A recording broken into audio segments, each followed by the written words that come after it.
Okay, that's the recording started.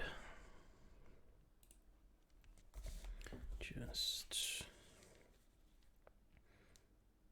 do that real quick.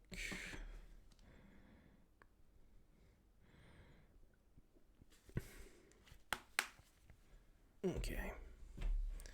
Just jump right back into it. Yeah.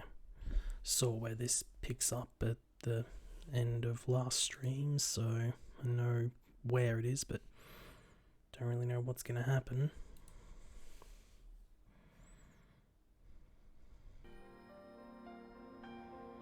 Whenever I interacted with Kaine, I was reminded about something from my past.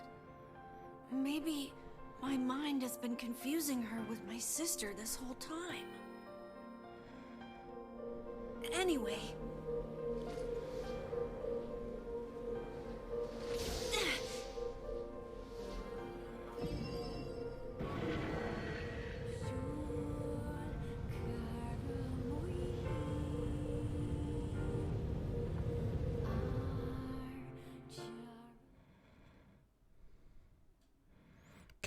Kaine's dreams, discrimination. The sound of rain filled the village.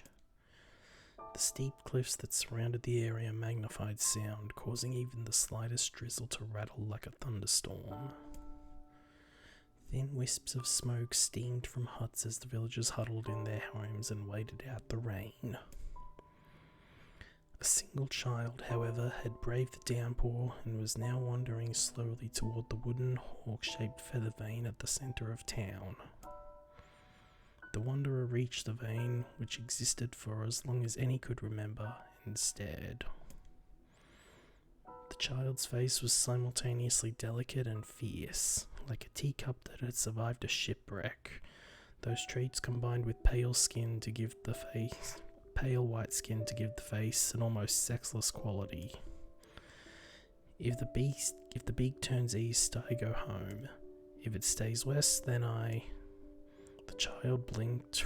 Rain dripped slowly down the young one's short hair and began its long descent to the ground. Come on. The child felt a slight breeze and watched as the weather vane slowly creaked to life. Spinning this way and that for a moment, it finally settled with the beak pointing firmly towards the east. East? Really? Before the vane could move again, a jagged rock came spinning and tumbling through the air, striking the home against the child's head. The force of the blow dropped the child to the ground as a hail of stones began to fall all around.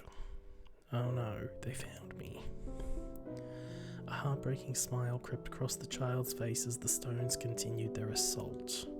Through the rain, the sound of multiple footsteps grew louder before a voice rang out. Yoo-hoo, Kaine. The voice belonged to Demo, worst of all the bullies in the area. As Kaine struggled to stand, a final stone came skittering through the mud and bounced against her foot. Blood oozed from a cut above her eye and blurred her vision, but she could make out the shapes of Demo and his usual gang of idiots. The boys seemed taken aback for the moment by Kaine's seeming indifference to the blood dripping from her face, but quickly regained his bravado. What's up, freak? You like the rain? You like getting all wet? Or did you finally decide to run away from home? Though she knew it was futile, Kaine turned to leave. Before she could get more than a few steps away, the other children scrambled to surround her, cruelty burning in their eyes.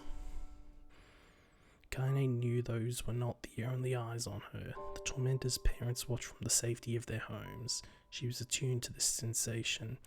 It was one she had experienced many times before. While some villagers simply turned a blind eye to the actions of their children, many encouraged it openly. In a society ruled by superstition and fear, Kaine was something to be hated and, if possible, destroyed. I didn't say you could leave, freak. Demo's words chewed at her like a worm through an apple. He can't hurt me, she lied to herself. Be strong, be brave, he can't hurt me, he can't hurt me, he can't hurt... Oh look, The little freak is gonna cry. What's wrong? Are you sad everyone hates you and wants you dead? Kaine prayed for the rain to flood down and carry her away from a world that seemed to have no place for her. But if there were gods, they chose to ignore her. As Demo crept ever closer, the clouds began to thin and the rain slowed. Even the weather hates me. I'm useless, a failure. I wish Demo's rock had taken my head off. Kaine couldn't meet Demo's leering gaze. She lowered her eyes and stared at the muddy ground below. The bully moved until he was inches away. She could smell the scent of old meat on his breath. The boy grabbed... words. The boy grabbed Kaine's face with thick fingers and yanked it upward. She tried to turn away, but he forced her gaze back and jammed his thumb against her eyelid to pry it open. Show me. No. Did you just say no? Demo grinned evilly. You don't say no to me. No one says no to me. Not even taking his attention from Kaine, he called his cohorts. Bloody hell, cohorts. Come on guys, let's give the freak what she deserves. As soon as Demo finished, kicks and blows began to rain down upon Kaine. Demo paused, still grinning, as Kaine curled up into a ball and tried to make the pain stop. I don't get you, freak. What you acting like a girl for, huh? Everyone knows what you really are. Kaine ignored the question, choosing instead to stare at the weather vane. It continued to point east, as if supremely confident about the future it had chosen for her. Go home? Yeah, that's a funny joke for someone with dead parents and no home to go to. Freak, chanted the children. Freak, freak, freak. Kaine closed her eyes and listened to the rain, waiting for the pain to start again. As the clutching hands of the village children closed around her, she bent her mind to the sound of the rain, letting it become her entire world. The rain fell, but the pain never came. Only when the laughter of her tormentors turned to terrified cries did she dare open a single blood-caked eye.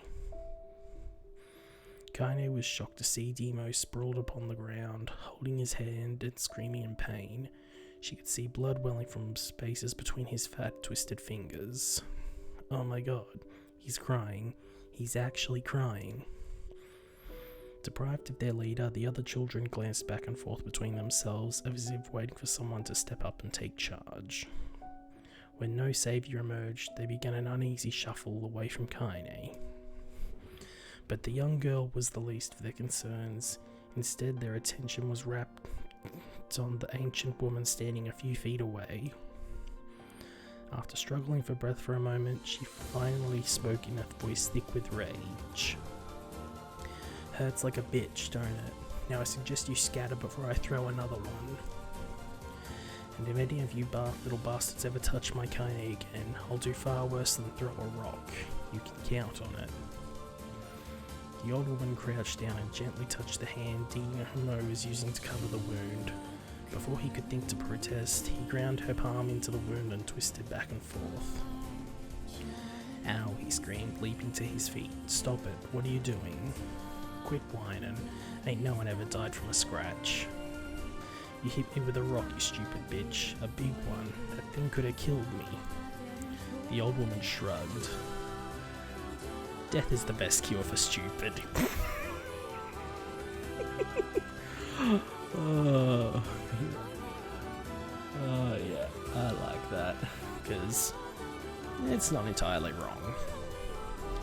Demo's face twisted with rage at her words. Locking his eyes on Kaine, he took a step backward and spat on the ground. Get out, leave this village, no one wants you here, either of you. Seeing the old woman grab another stone, Demo and his companions turned tail and ran. As they fled, the old woman grabbed her side and barked out a single laugh. Ha, look at the fat boy go. Guess he's healthy enough to run from a fight. The woman's smile faded as she turned her attention to Kaine. Kneeling down, she removed her shawl and placed it around the young girl's shoulders, then produced a cloth from the folds of her dress and began blotting at the blood on her forehead. Oh, Kaine, she said, why didn't you fight back? You're stronger than that lot. The words of her grandmother stung Kaine, and she turned away. "Don't be nice to me," she said. "I don't deserve it. Nothing matters anymore." Her tears, held in check for so long, finally began to fall on the muddy ground below. "Everyone hates me. They think I cause bad things to happen. They think I'm a freak. I wish I was dead." As Kaine's tears turned to sobs, she felt her grandmother's hands on her shoulders. Despite her advanced age and diminutive size, she was a woman of surprising strength, and Kaine found herself unable to turn away. "Don't talk like that, girl.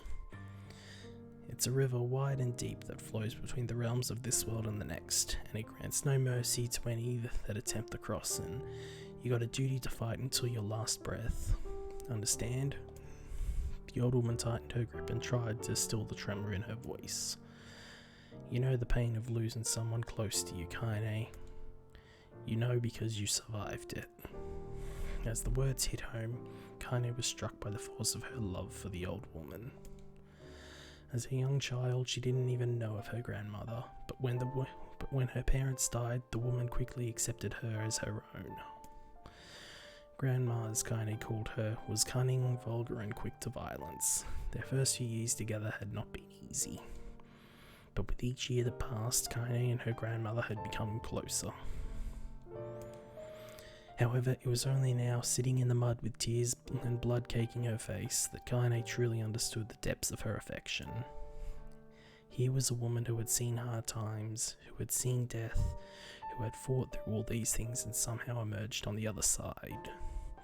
If anyone could understand Kaine's pain and loneliness, it was her. "Do I make you sick, Grandma?" Of course not. Don't be an ass." Kaine drew her grandmother's moth-eaten shawl around her body and shut it. "But my body, it's not normal. If I was normal, then Mum and Dad wouldn't..." "Hush," interrupted Grandma. "I won't hear another word of this nonsense. You're my granddaughter and I love you.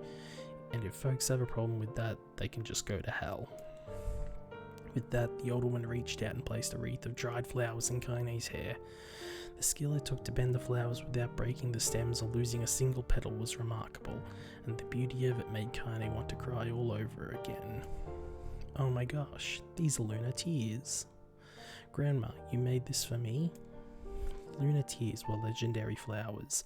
Most people could live their entire lives without ever seeing one, and yet her grandmother had somehow collected a dozen or more. Kaine reached up and touched the wreath as if she couldn't believe it was real. "Where did you find these?" "Just stumbled on them while I was out doing the shopping." The old woman turned away as she spoke, leading Kaine to suspect the search had been more difficult than she was letting on. The pains she took to construct the ornament, let alone track down the flowers used in its construction, made Kaine's heart hurt. She reached up and gently adjusted the wreath, admiring the way it felt between her fingers. "Didn't quite turn out right," her grandmother said as she squinted at it. "These old hands have trouble with delicate work, but I'm sure it looks good on a pretty girl like you." Kaine blushed and turned away. You think I'm pretty?" "Of course you are. What a fool thing to say." "Thank you, Grandma." Her grandmother smiled. "We're going to be fine, you and me," she said. "As long as we got each other, we'll be just fine." Kaine took her grandmother's hand in hers, and the two of them struggled to their feet. As they began the long walk home, Kaine gripped the hand with all her might, as if trying to stop smoke from drifting away on the wind. The rain had stopped. Kaine stood beneath the weather vane, watching it spin in lazy circles, no longer caring about the direction it faced and when it stopped. "I don't need to escape. I have a home now. Grandma loves me and that's enough. Even if it's us against the world." Kaine let her gaze drift up past the veil and into the cloudy sky. The last faint hints of a rainbow were slowly fading. As she turned and headed for home, the light scattered into a million particles and vanished, seemingly taken away on the breeze.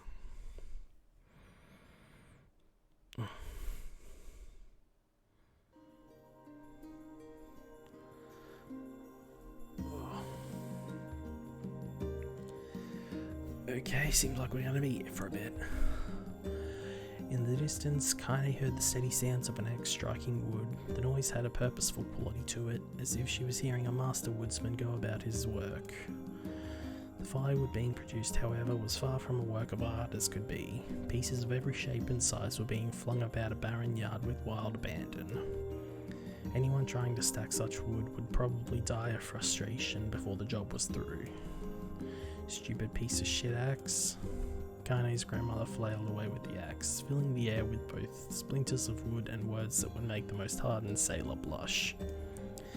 "Grandma," called Kaine. "That you, Kaine?" yelled the old woman, taking her eyes off the wood for a moment. "Don't get too close or I might take your goddamn foot off by mistake." She brought down the axe on a piece of wood, sending chips flying in every direction. One spun past Kaine close enough for her to hear the whistle, at which point she decided to step back.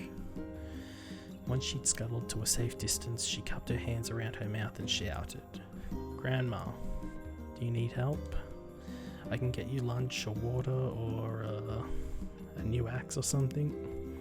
The axe, poised to strike another wobbly bow, paused in midair. The old woman considered her granddaughter's offer for a moment, then smiled. "Tell you what, since I'm doing such a piss poor job of chopping, why don't you come here and take over so I can get the water?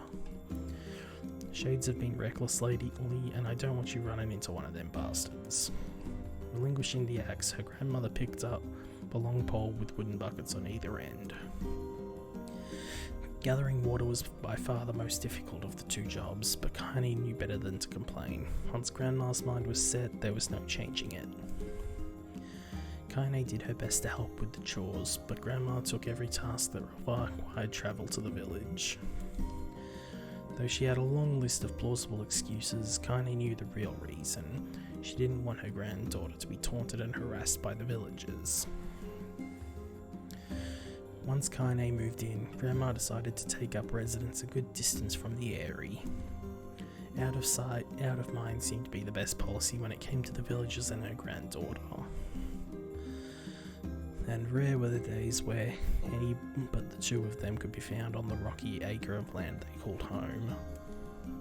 Kaine enjoyed the solitude, but harbored a secret resentment that her grandma was forced to spend her golden years in such a place. After watching her grandmother leave, Kaine turned her attention to the task at hand. She had never chopped wood before in her life, and soon discovered why the old woman hated the chore.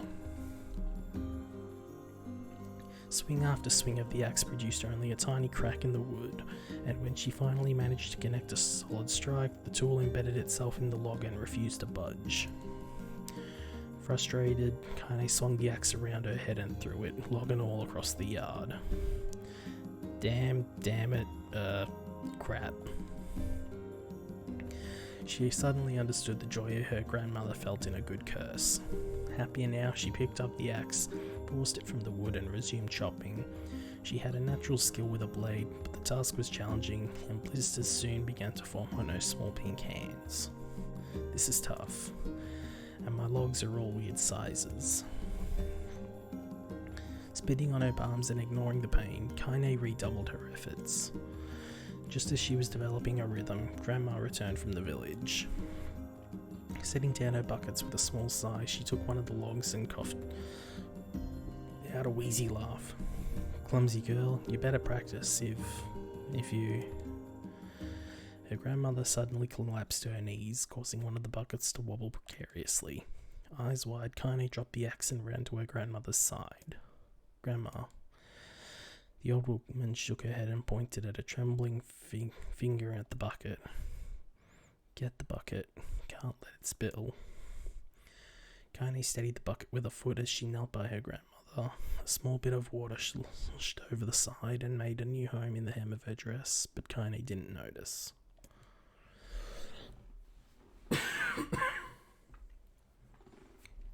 Grandma, what's happening?"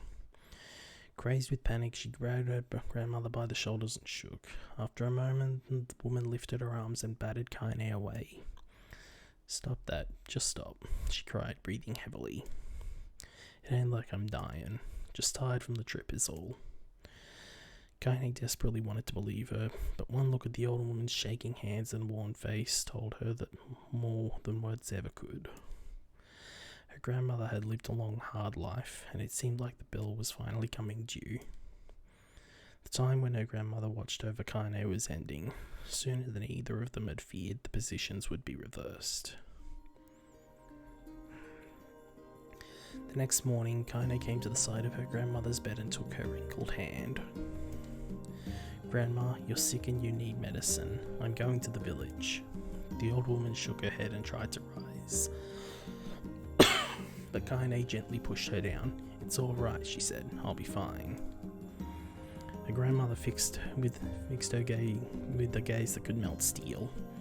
After what seemed an eternity, she finally lowered her eyes and sighed. "Well, I don't like it, goddammit. But I guess I should quit being so stubborn and let you grow up." The old woman watched as Kaine strapped on her boots and made her way down the road to the village. Hours later, as an unseen sun made its way across a dark and rainy sky, she was still watching. Kaine moved at a brisk pace, checking her pockets every few minutes to make sure the money her grandmother gave her was still there. Every noise caused her to spin on her heels, making sure she wasn't being stalked by a shade, or worse, Demo and his gang. But she encountered neither tormentors nor shades, and Kaine finally found herself at the entrance to the village. The few adults she could see glanced sideways at her, then muttered to each other behind raised hands before slinking away into the shadows. Her heart racing, Kaine took a series of rapid, shallow breaths and tried to calm herself. "I have to prove myself. I have to help Grandma. I have to be strong." She chanted those words to herself over and over as she slowly made her way. Finally, her eyes settled on a rotund older woman who was angrily waving her arms in the air and telling anyone who would listen exactly what she thought of Kaine's presence. "Hey lady," sneered Kaine with a bravado she did not feel. "Where's the apothecary?" The woman's flabby cheeks shook in bewildered anger. "How dare this thing speak to me," she seemed to say. But Kaine saw that her eyes held a different emotion, fear. "Yeah, we're both scared, lady. Trust me on this one." "Which way?" Kaine repeated. The woman pointed at a small building to her right before hitching up her dress and stumbling off in the other direction. Kaine cringed, expected a stone to come flying from the assembled crowd, but none came. Her mind was filled with a strange sense of pride as she made her way to the apothecary. But the new emotion had little time to take root, for as soon as she opened the door, she noticed a familiar customer at the counter. It was Demo. He'd clearly been sent there on some kind of family errand because his gang of followers were nowhere to be found. "Oh my god," he sputtered. What are you doing here, freak?" The insult was delivered without force, and Kaine happily ignored it. Stretching on tiptoes to see over the counter, she asked the shopkeeper for the medication. "Ha," barked Demo. "That old bitch finally keel over? Go to hell, Demo." The boy's eyes grew so wide they seemed ready to fall out of his head, but before he could let fly a comeback, or worse, a punch, the apothecary told them to knock it off before he kicked them out of the store. Demo slunk out of the shop, cursing Kaine under his breath. Once he was gone, she allowed herself to breathe once more, taking a brief tour of the shop while the owner prepared her medication. Countless tiny little bottles filled the cramped store, each with a label written in some indecipherable language. An ocean of aromas assaulted her nose, creating a scent that was exotic but not altogether unpleasant. Seeing such a variety of supplies gave Kaine a sense of peace. Surely in a world so vast, there would be a place that she could call home.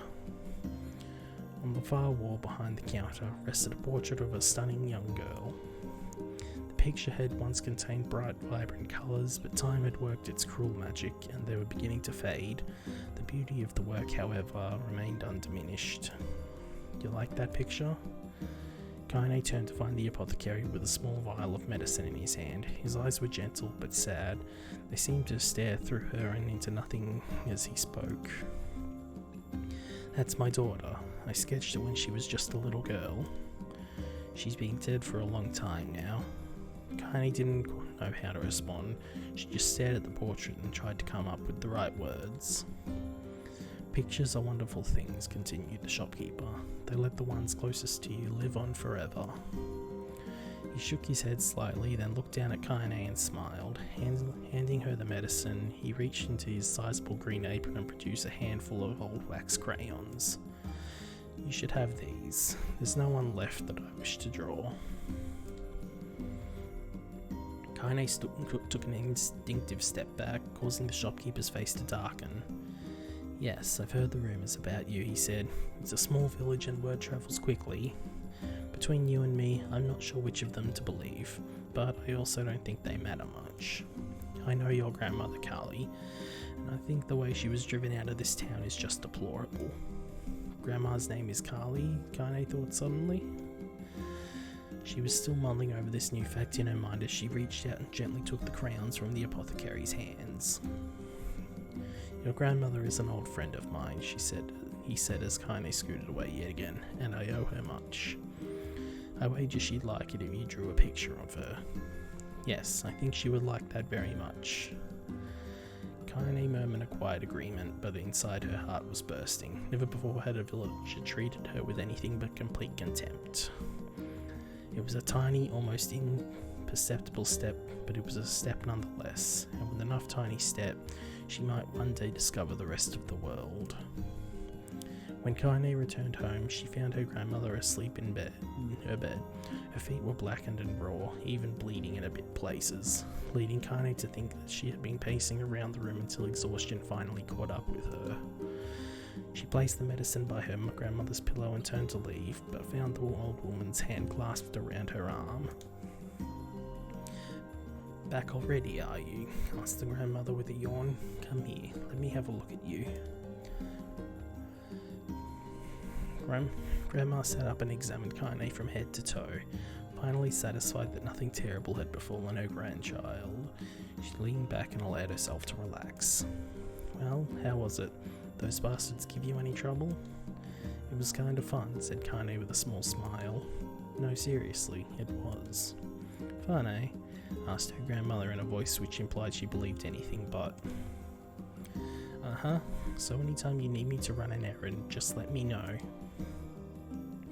As she spoke, Kaine removed the crayons from her pocket. After a brief explanation of their source, she informed her grandmother that she was going to sketch her a portrait.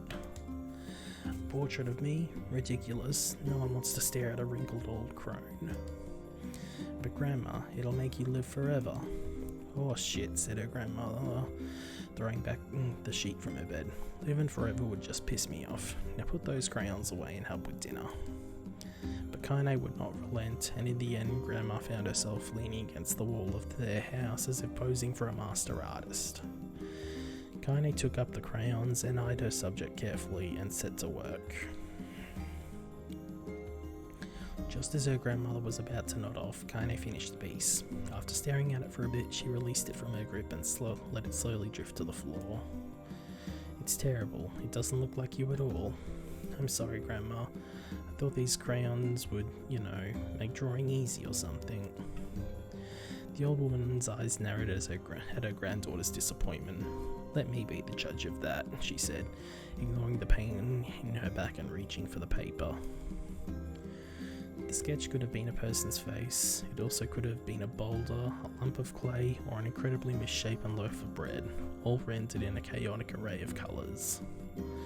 The old woman stared at the picture for a long time, then slowly wheezed out a laugh. Oh, Kaine, she said between laughter, you truly are my blood. You're as clumsy as me, and I love it. But, hush, I won't hear any more bull about how ugly you think it is. It came from the heart, and I'll treasure it always. True to her word, the old woman gave the picture a place of honour above the kitchen table. In the days that followed, Kaine would often catch her staring at the portrait with a strange smile on her face, an action she interpreted as silent, mocking laughter. A week later, Kaine could stand it no longer and asked her grandmother to take the artwork down. Posh, said the old woman. I'll take this down when they let me roll in my shroud. She pondered this for a bit, then turned to Kaine and dropped to one knee. Listen to me, girl. Seeing this picture makes me happy in a way I've never felt before.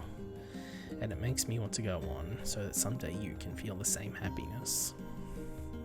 It was a moment that burned itself in Kaine's memory, a perfect blend of pride, love, and joy that came together to form a lifelong remembrance. She swore to never forget this moment, to never forget the old woman who had made her place in the world possible. Time moves on, people and memories move in and out of a life like ghosts passing through a hall, but this moment will be different, Kaine swore, because I will remember it forever. Forever. Oh, god damn. I can't fucking keep talking like this. I need to mute for a second, have a drink.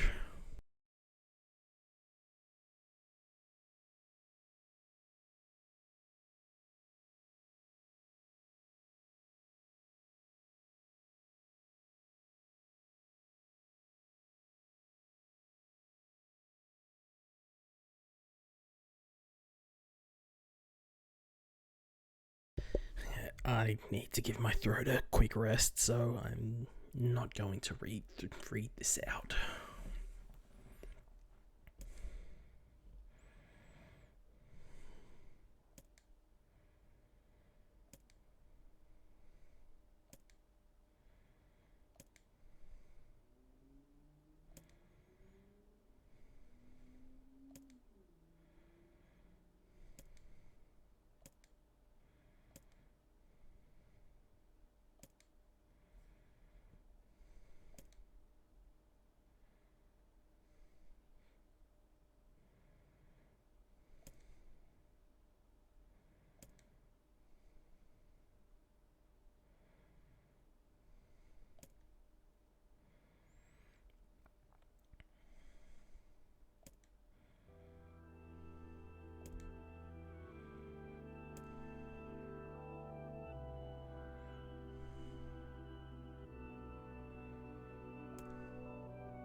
Sorry, just had a bit of a coughing fit.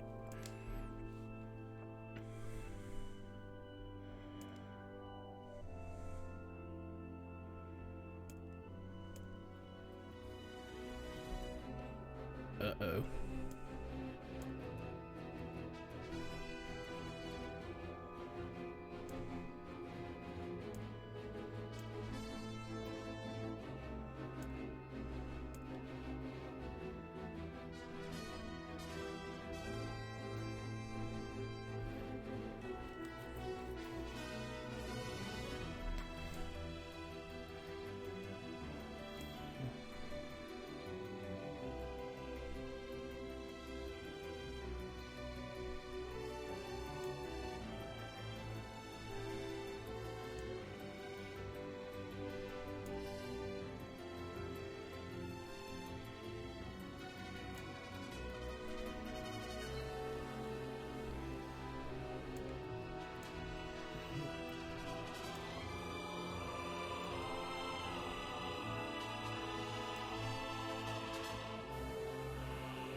God damn.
Well, now we know why she wanted that big one dead so much.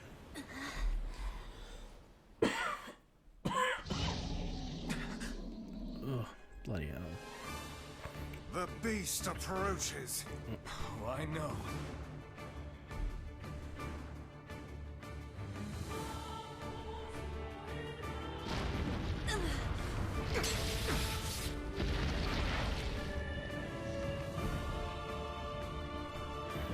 Are we doing this fight again, or...?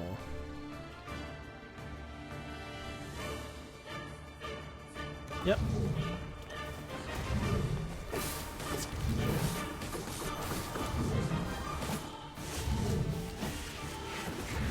What anger this creature must have. How did it even survive these past 5 years? I'm not gonna let this happen again. It dies today. My sword is lighter. It's not the blade, but the skill of the user. Strike it down.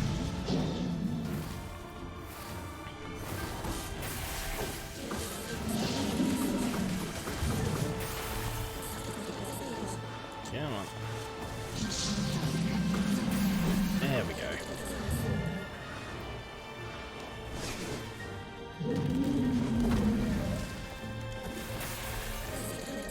Yeah. Not a chance.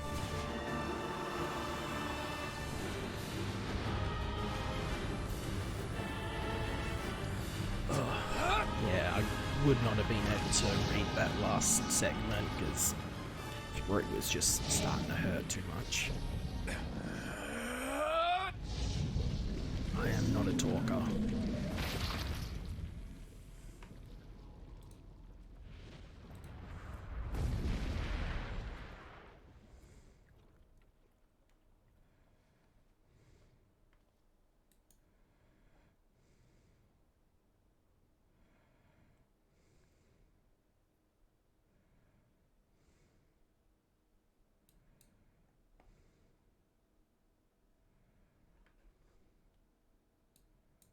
Wait, I looked away for a second. Oh, god damn it.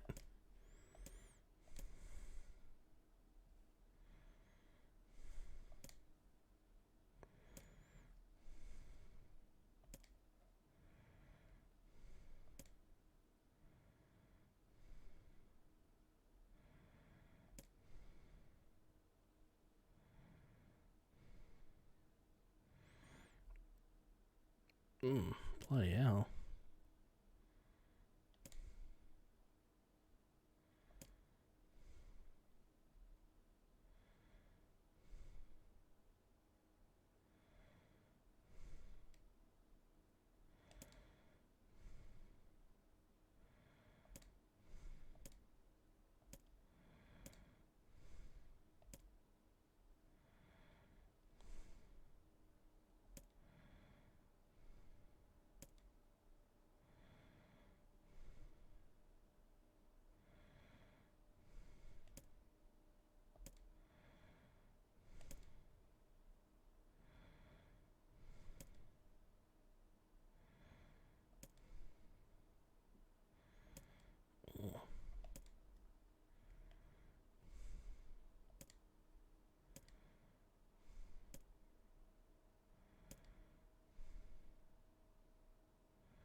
So is this how Kaine became half shade, I'm guessing?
Tyran.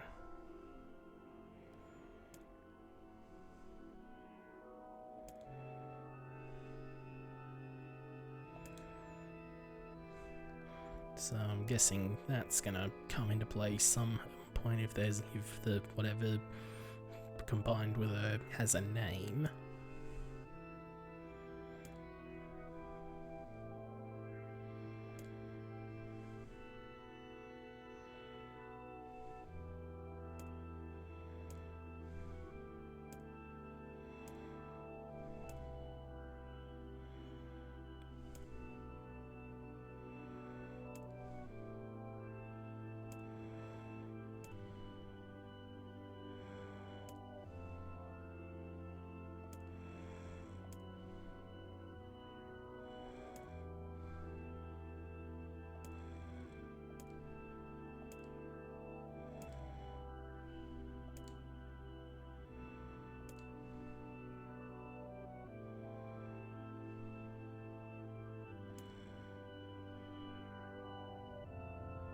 Alive. Stay alive. Stay alive. Grandma. Ugh, my throat still Kaine, hurts. you gotta live. You gotta come back to us.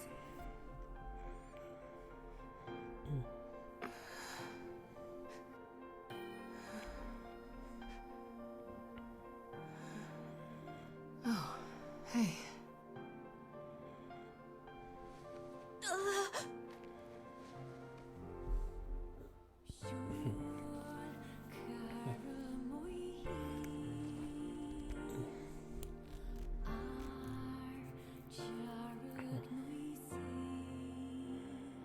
Emil, you were the one calling me, weren't you? You still recognize me? Of course. I knew you right away. Thank you, Kaine. Welcome back, Kaine. Wow, you grew up. So, how long has it been? 5 years.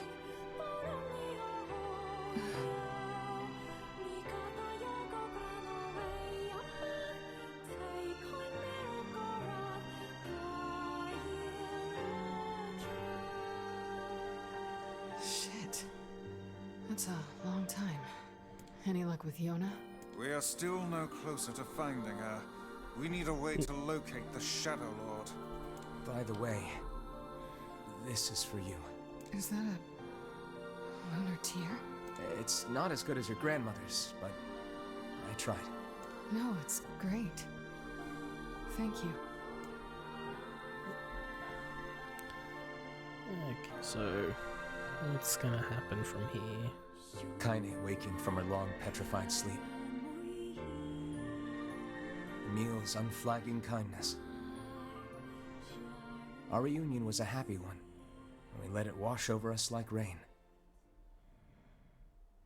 That is, until Devila and Popola had to go and ruin it all.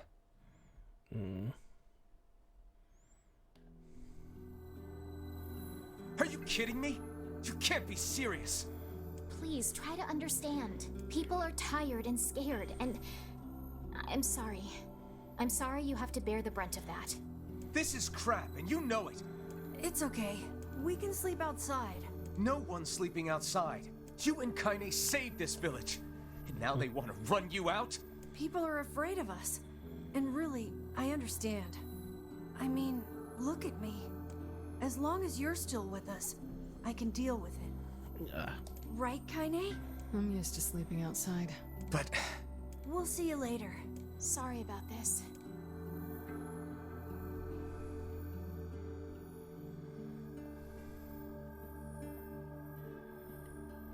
What is the matter? Kaine always sleeps outside. I never thought about that until just now. Never even occurred to me. Damn it. We should turn in.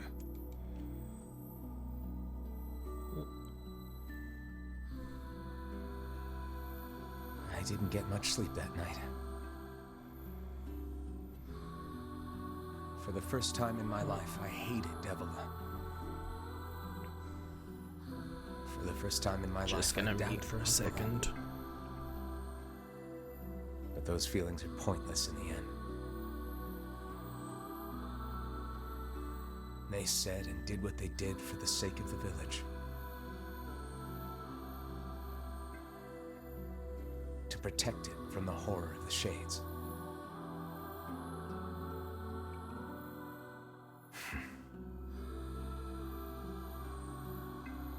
Really, how can I blame Devila and Popola? In the end, I'm just as bad. Okay. Because I never once stopped to think about Kaine and Emil's situation myself.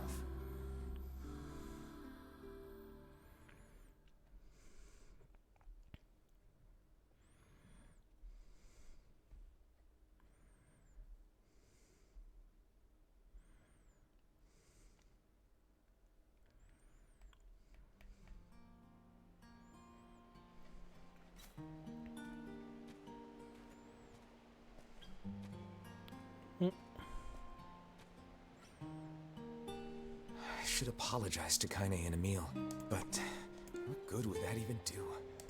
I got a fire going. Wait, is that... Campfires are weird. I'm so happy to get to talk to you again, Kaine. Hey. Look at him. Yeah. Just sitting by too. the fire chatting. I tried everything I could think of to save you, you know. I polished you with a special cloth. I poured warm water over you.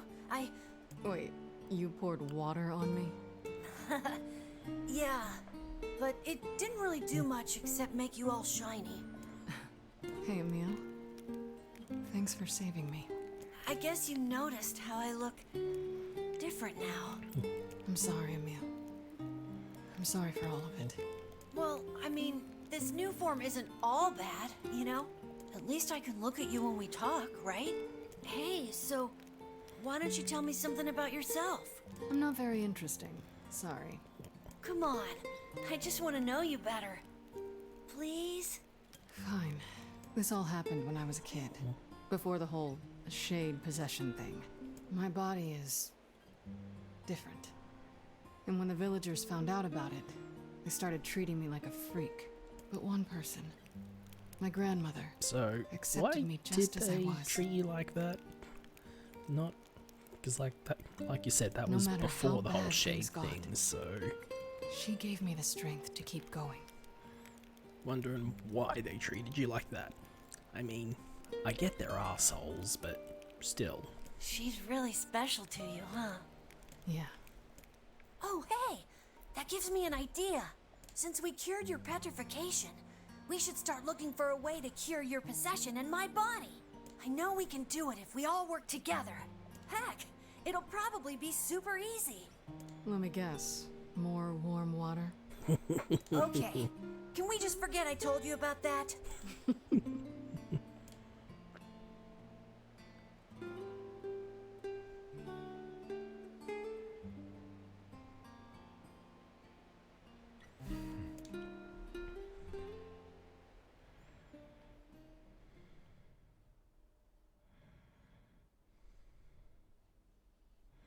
Oh, new diary entry.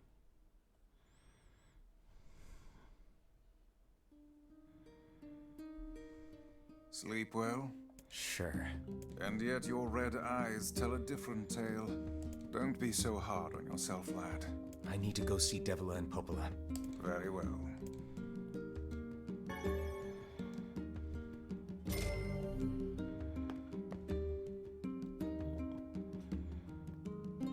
Right. What might that be? It's Mom's diary. Oh. I've not heard you speak much about your mother. She got the black scrawl and died when I was little. My apologies for bringing it up. It's all right. I can barely remember her face anymore. This is the only thing I have left of her. Reading it helps remind me of when we were still a family. I see. But the final entries get a little strange. In what way? Well, here, take a look. Oh? Wait, what? I'm sorry, what? Say there, can you not hear me?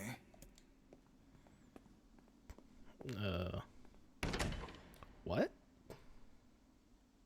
Why are you standing about like a slack-jawed ninny? Sorry. Felt like I was dreaming or something.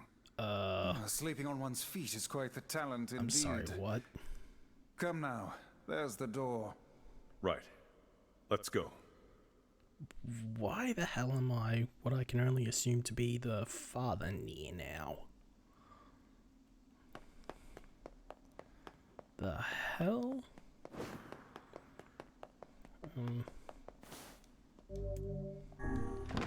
Yeah, I wanna... Yeah, that was confusing. I'll look into that in a sec. I wanna check something else first.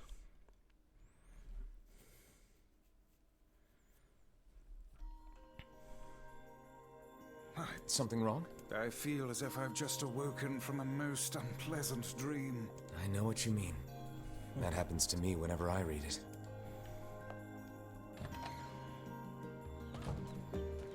Hey. Good. Was gonna be pretty pissed if I lost these. The pink ones don't really matter that much, but the peach ones were all I had, so... I'm being pissed if I lost them.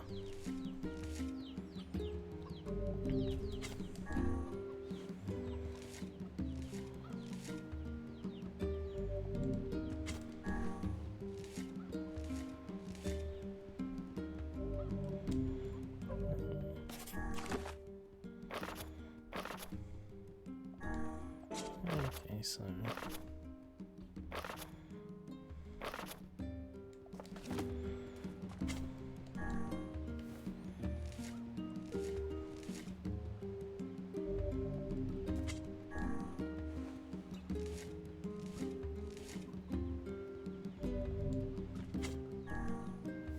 just quickly get all of these.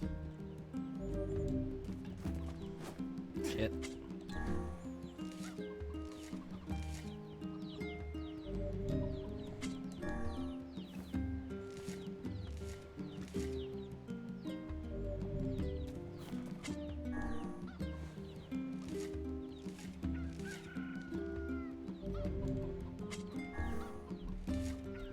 Hopefully that'll give me a decent amount.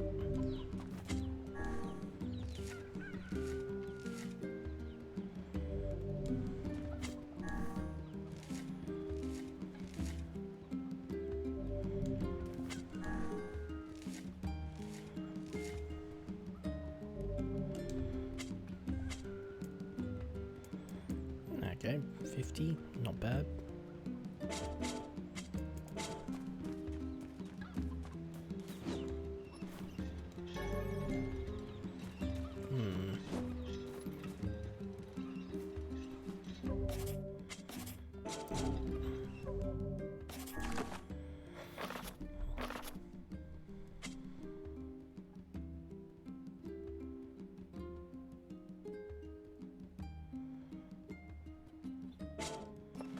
Yeah, might as well just go do this for now. Oh, wait. Hey, Oh, hi. I kinda thought you'd never talk to us again. I understand you're doing this for the village, and that you don't have a choice. Pretty much, yeah. But look, why don't you go talk to Popola? I think she wanted to discuss the Shadow Lord with you. I'm headed there next. Oh, and Devila, Yeah? sorry about yesterday. I shouldn't have lost my temper like that. You don't need to apologize. Anyone would be upset when their friends are hurting. Let Emil and Kaine know that we're sorry, alright? All right.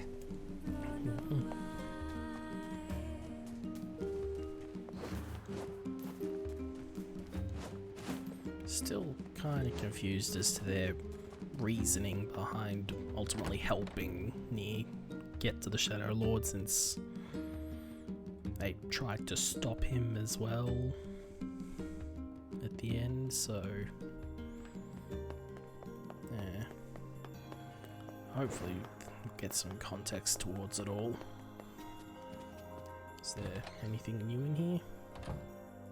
What is the purpose of this place? Beats me. Oh. Oh, everything else is gone. That's weird.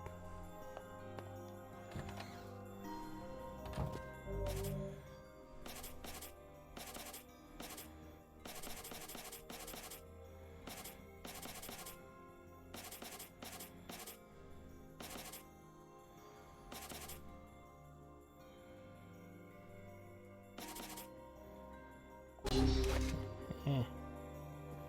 Stick with that for the time being. Popola? Oh. Hello. Look, I want to apologize for Stop. You didn't do anything wrong. Yeah, but neither did you. You're just trying to protect the villagers. And I jumped down your throat for it. It's very kind of you to say so. Regardless, please don't let it trouble you. Ahem. I believe there was something you wished to discuss with us. Oh, right. Yes, about that. You know about the lost shrine, right? The temple where I was first discovered. That's it. Well, it seems that the Shadow Lord's lair is connected to it somehow. Oh, it was right under our pages the whole time. But the bridge that leads there is unusable. So, take a boat. A boat? Yes. The canals, it took a lot longer than expected. What with the shades and all. I also asked them to provide a boat at the path. The ferryman will let you use it. That should make it easier. Thanks. I feel like you've done I'm really... All right. And for the love of it...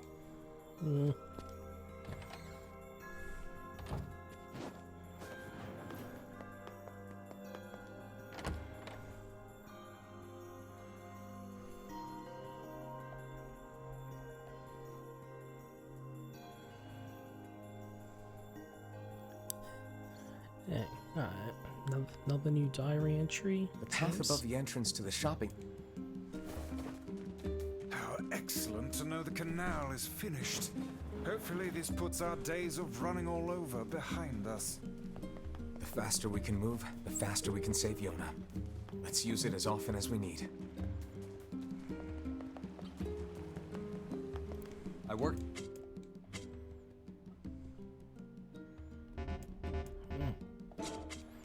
Shop here. Oh, wait, what am I doing? Thanks. Can't imagine I need really much of anything in that stuff. Things sure.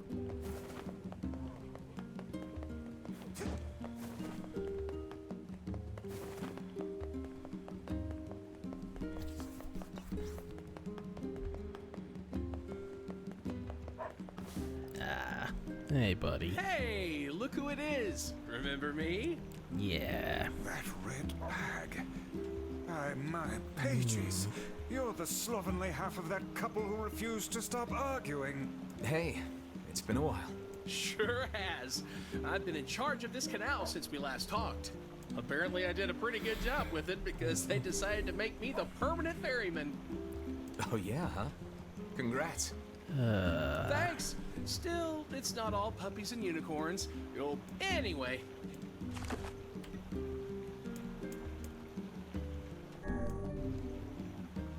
Now I know what happens to you, dude. And I don't like it.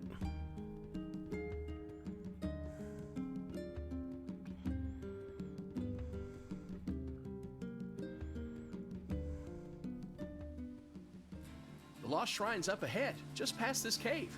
As well as the Shadow Lord's castle. Let us make haste.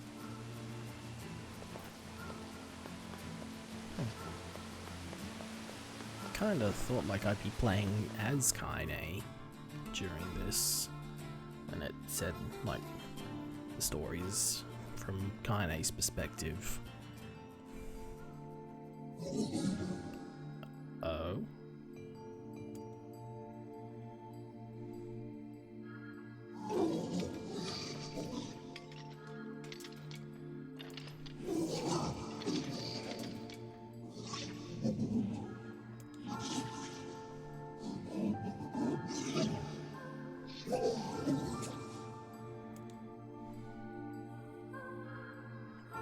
Okay.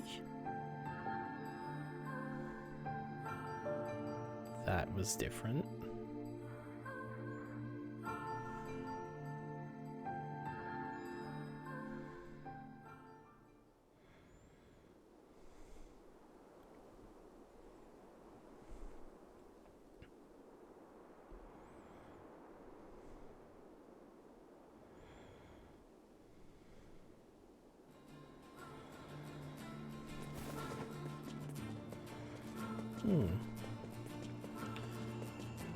Okay, so I'm guessing those are meant to be sort of like the scene, like the small little cutscenes where you're playing as NieR in Automata.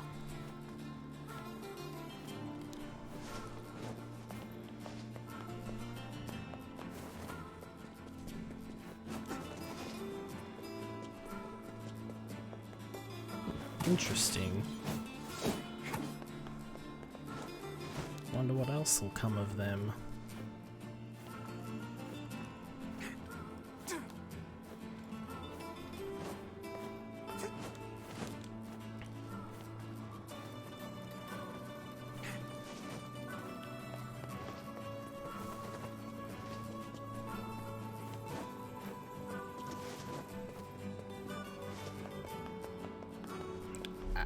Yeah, got in my eye.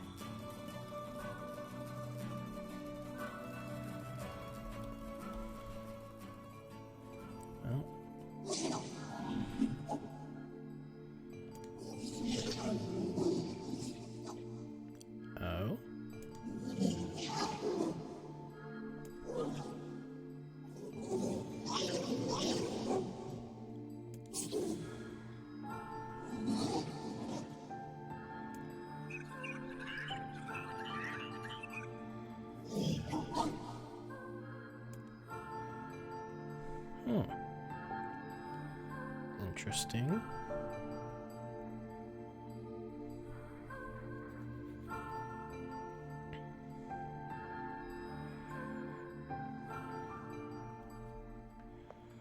Ain't you excited, sunshine? We finally get to bathe in blood. Don't talk to me. I want to kill so bad I can barely stand it. Okay. I feel like that'd probably be a bit more appropriate if you were actually playing as Kaine. Oh.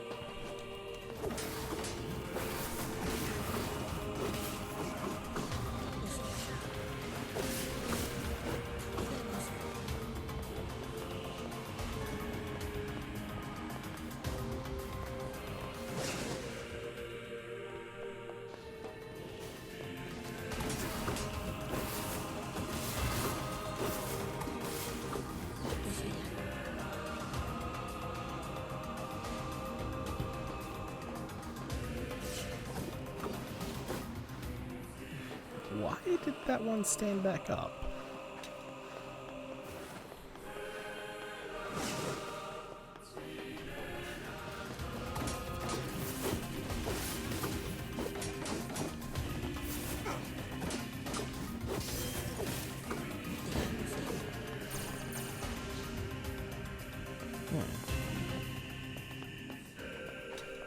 Was a bit weird.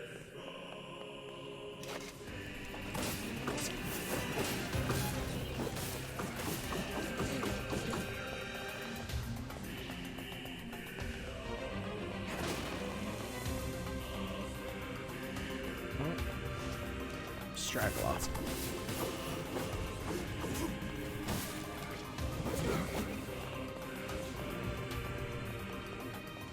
This way, I'm pretty sure. Oh god damn it, I gotta do all this again.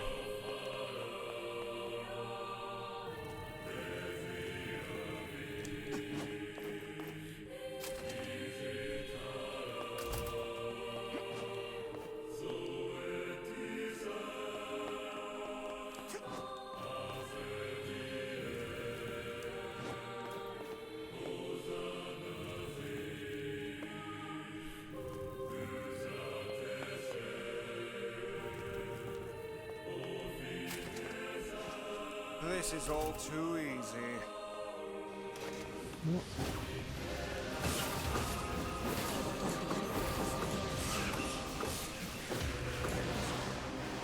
Just blow through the small ones. Nothing really to them.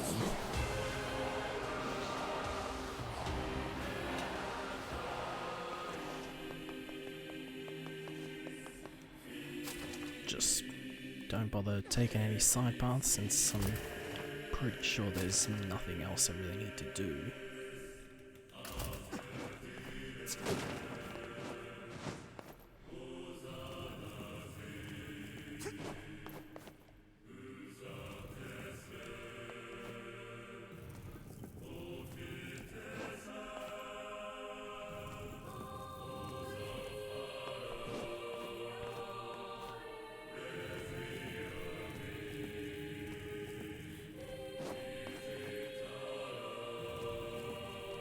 There we go.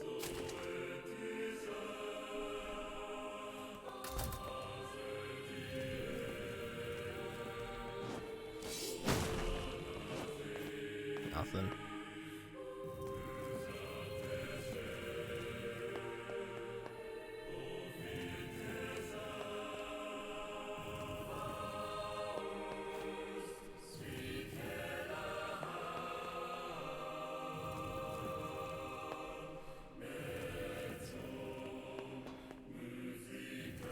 There we go.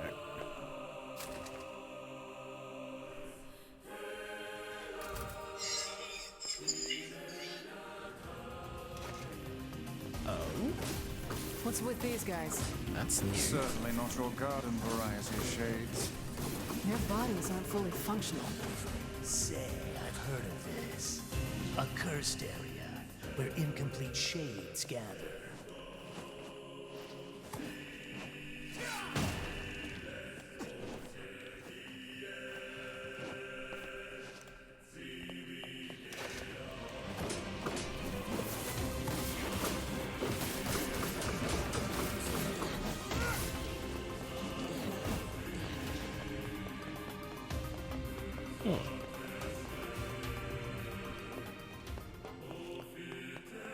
Okay, so it seems like it's just going to be some dialogue differences that are what mainly occur. Interesting.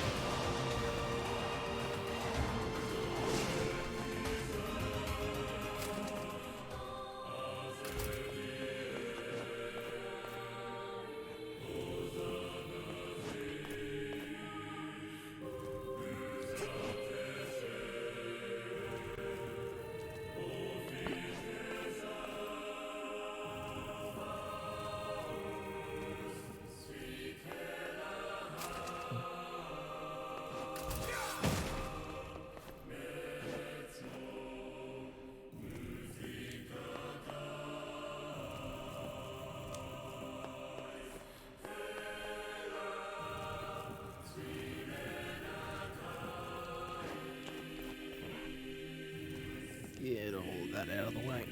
What the hell?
Not exactly a challenge.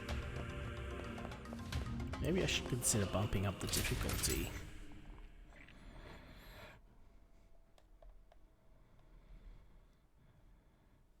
I don't know. Just see how the rest of this stream goes and maybe do that next time.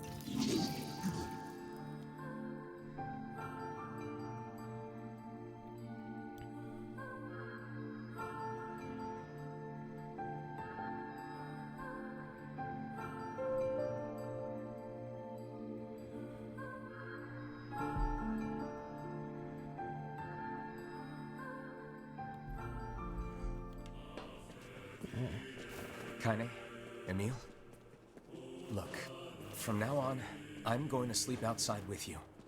Why? I can't accept that you aren't allowed in the village. It's stupid. So you're staging a protest? Fun! Don't waste your time. But it just feels wrong. Well, that's really nice of you, but you still don't have to stay out here with us. Emil. You got a super important mission. You can't sleep out in the rain. What if you catch a cold? Besides, I like camping with Kaine. Sometimes we sit around the fire and tell stories, or roast... Emil, that's enough. I got a fucking image to maintain.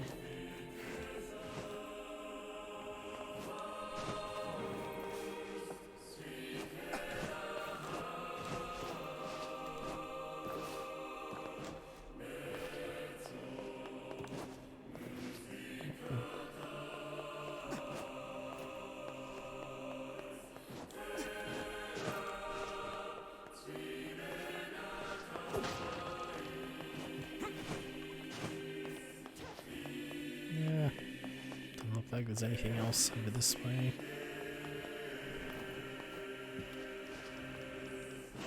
We seem to be surrounded by a mob of helpless puppies. Just kick them aside.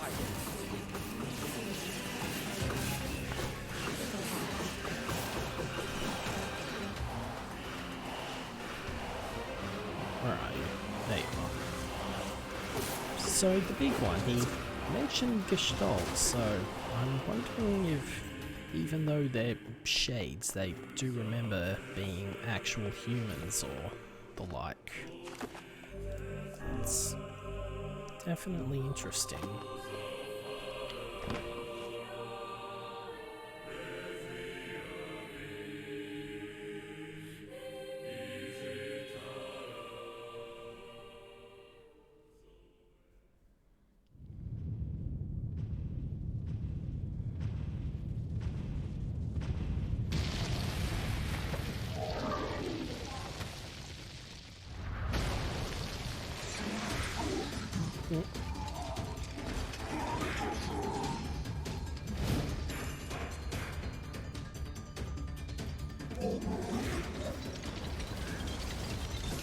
What's going on? There's dozens of them!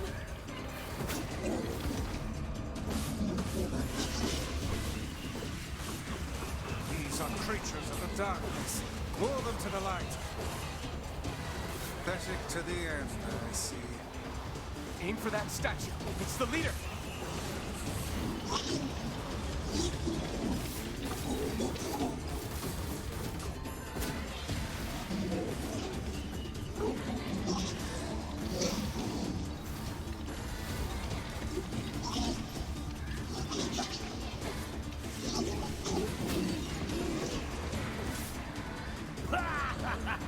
Oh, you're funny. I'm gonna start crying.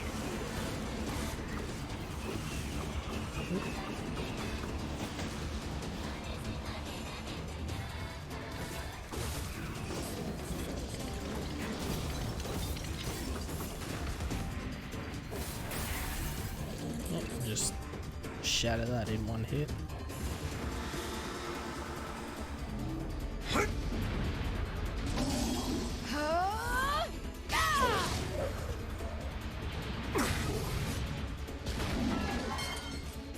Have you felled the beast?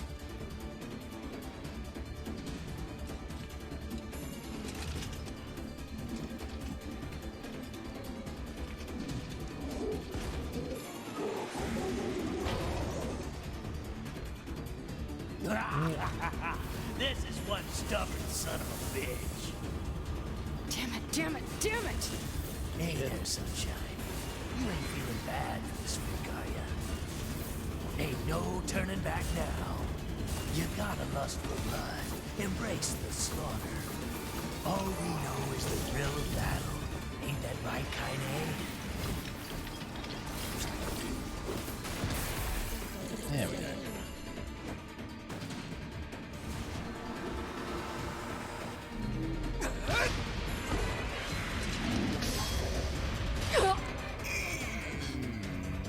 Kaine!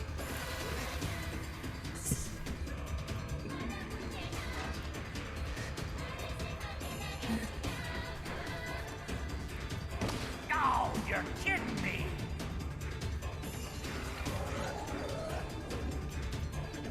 Kaine!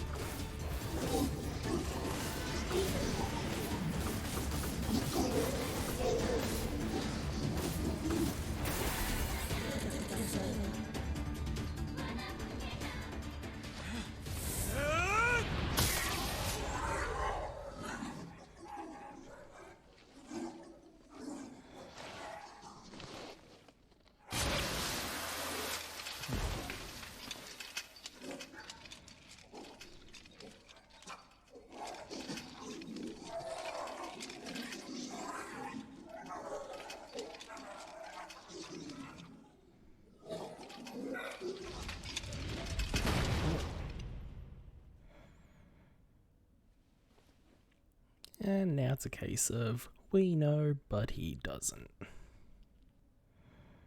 Kaine! Are you alright? Kaine! I fear there is little we can do for her. No!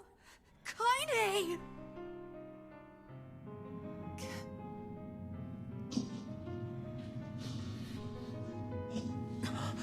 What is happening?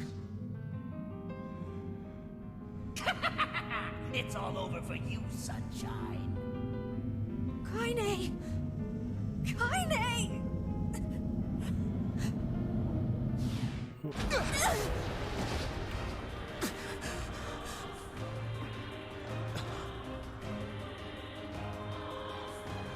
So we're gonna get a bit more of an understanding of what happened here, or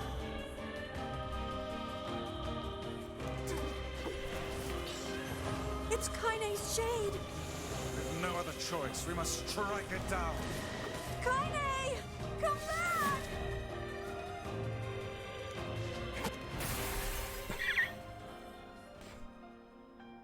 Oh dear.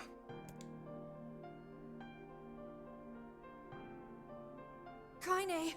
Kaine! Kaine! I couldn't hold it back. well, that was I easy. can't be with We're always going to be together, Kaine. If you transform again, we'll just stop it again. As many times as it takes. I don't care how tough it is. We're gonna get you back. I like sleeping outside because I'm with you, Kaine. I'm able to ignore my appearance and keep going because of you. I'm weak, and I'm sad, and I'm lonely. But you make me strong. Just gonna You're mute my for a friend, second. and I need you. So don't you dare leave me.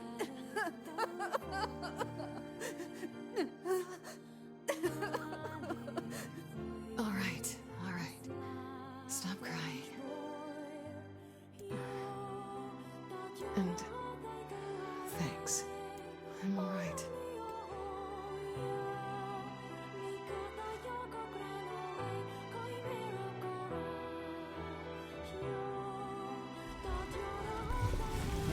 Over there. And the elevator appears.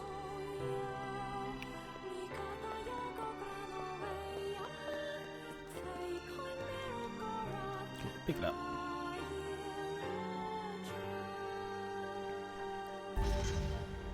Yep. And what is this, hmm? Beats me. It's got some kind of writing on it, but How remarkably you...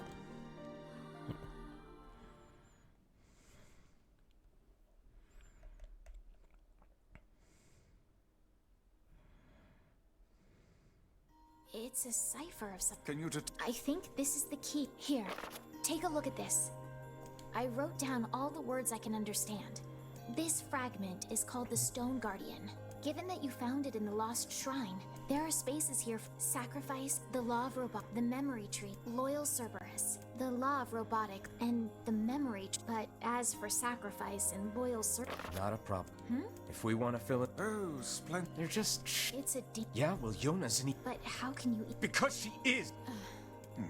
The junk heap in the forest. Please be careful. Yeah. Oh, and the villagers know how much they've sacrificed, and I'll hurry them. I'll try.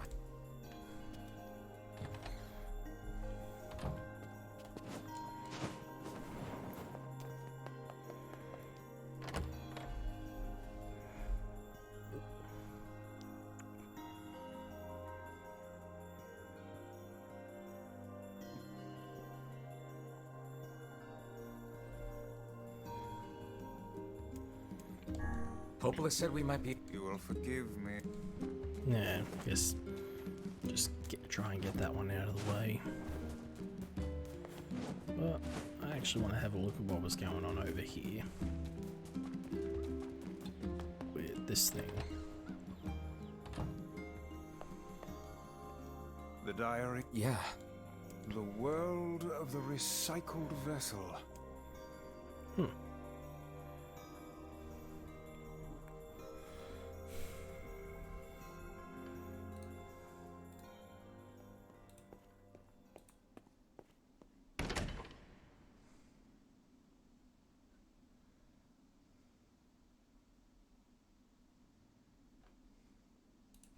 Yeah, just checking something.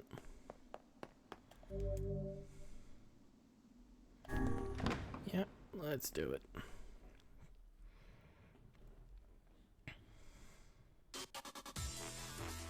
Oh. This is the world of the recycled vessel. Nope.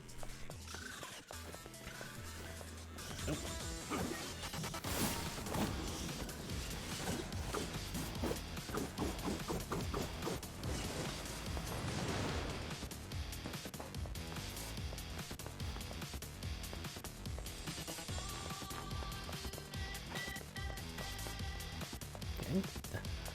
This music's new.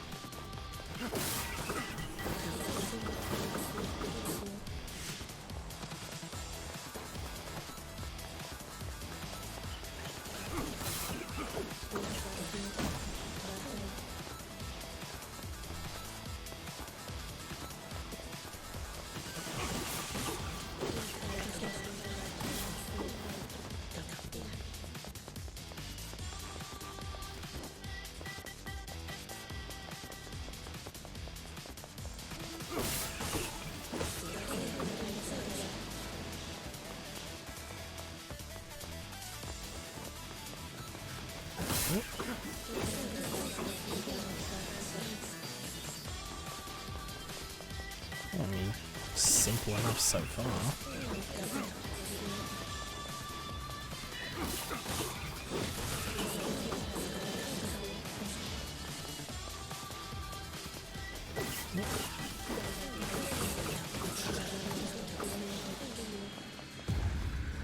Ooh, shit.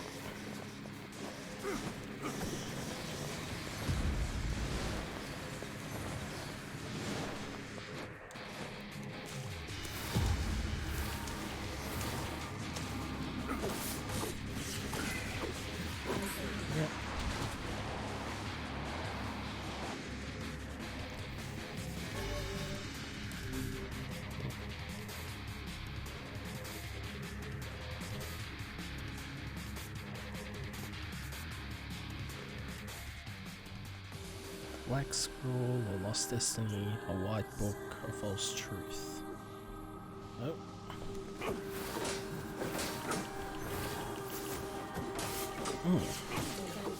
What is with the colours?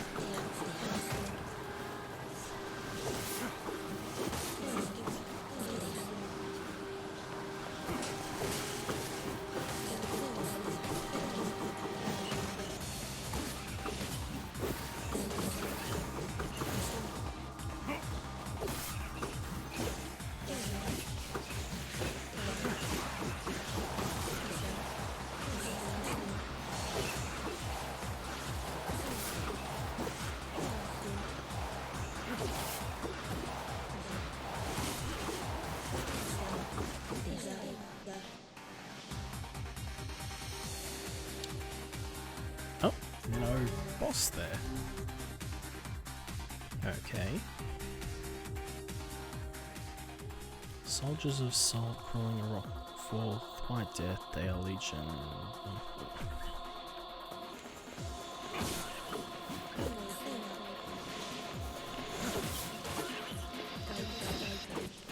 Where are you? Show up.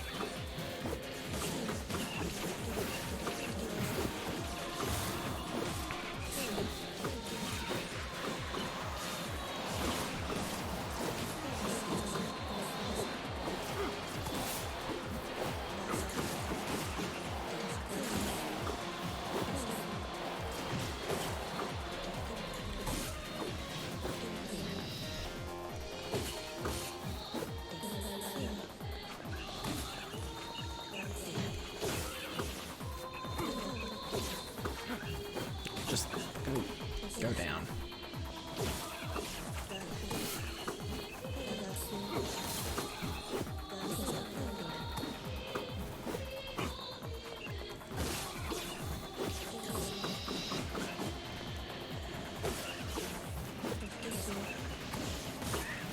Fucking being teleporting bastards.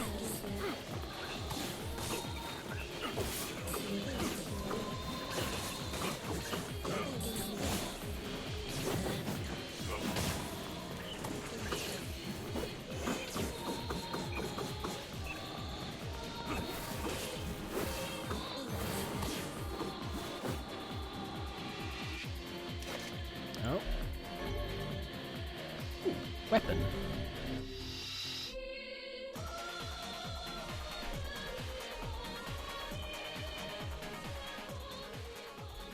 The dragon's corpse brought death to the world, delivering unto it the power of magic.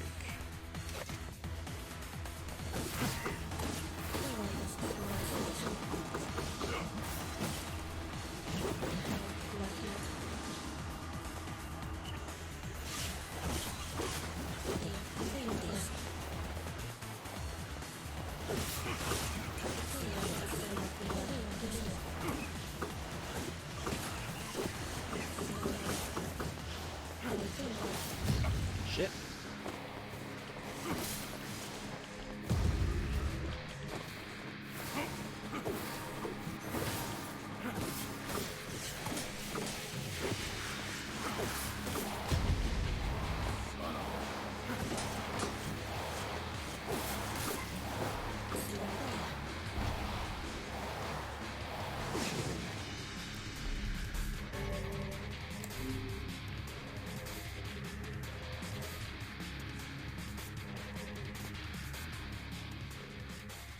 Black sickness stains the future, the journey to return to Sol's vessels.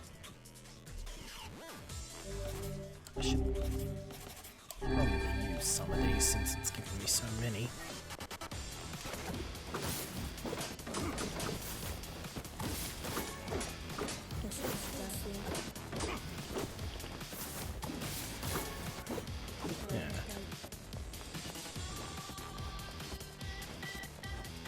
Okay, this is all new.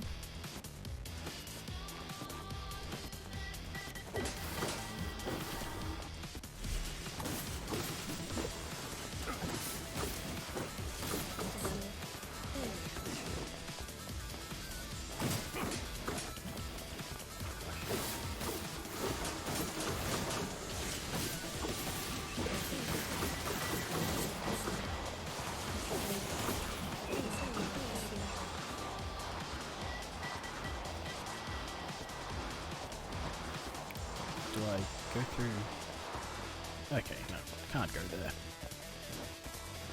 Oh. Shit.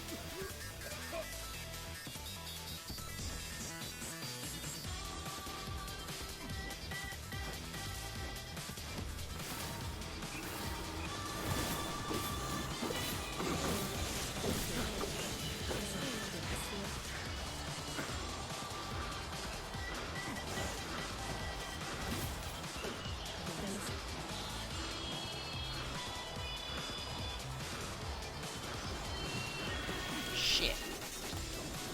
Prick.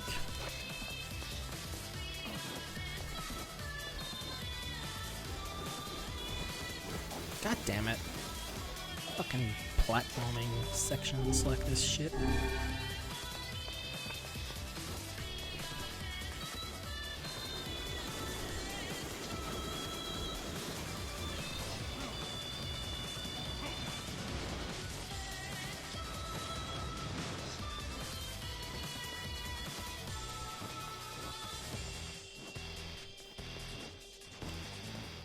There we go. Oh.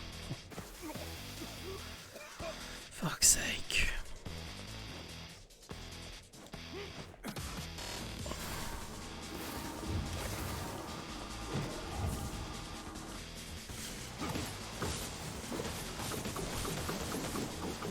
Just die.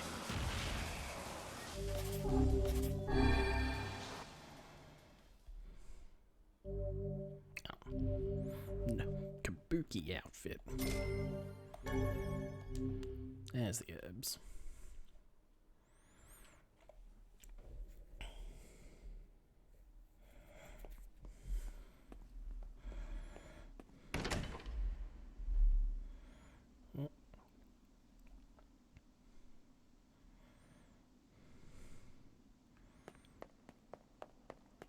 Okay, let's just keep seeing what this is about.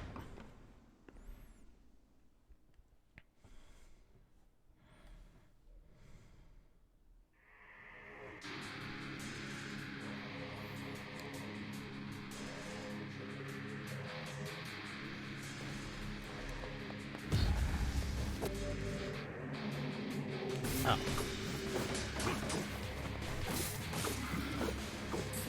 Now you're gonna pull this crap on me.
Split path.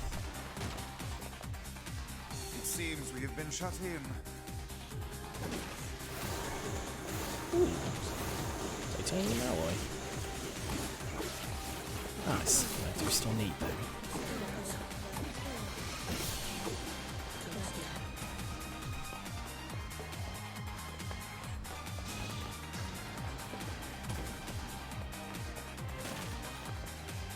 It seems.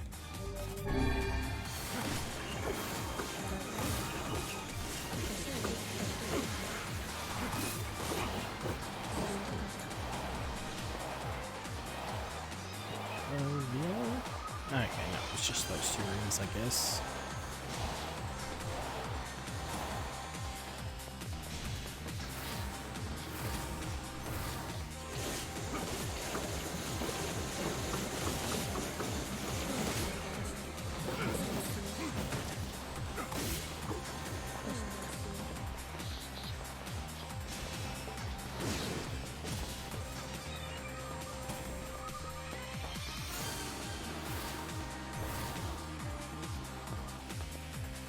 It seems we have been.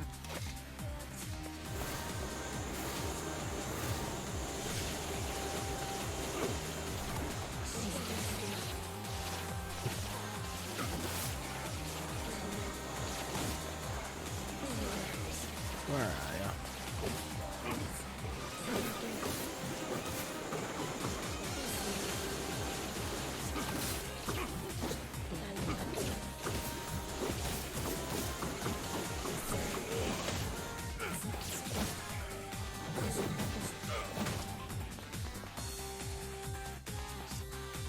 Nothing else?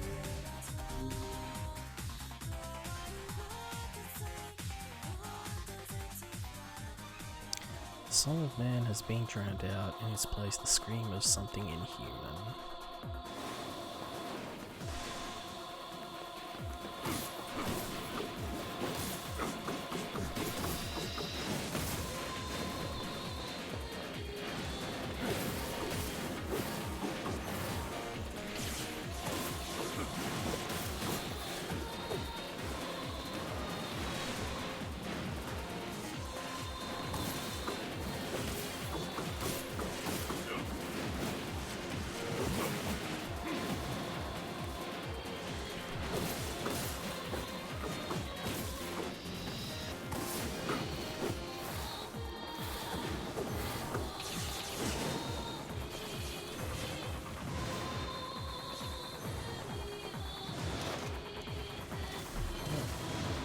Just the little flying ones, which are no issue.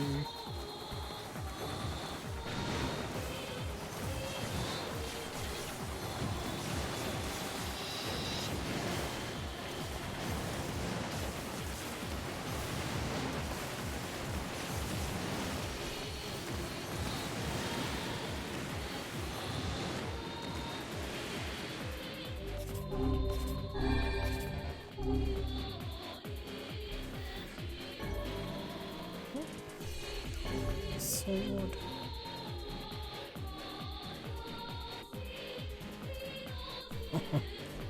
Another new entry. The sky falls with the dragon, the world ends this day.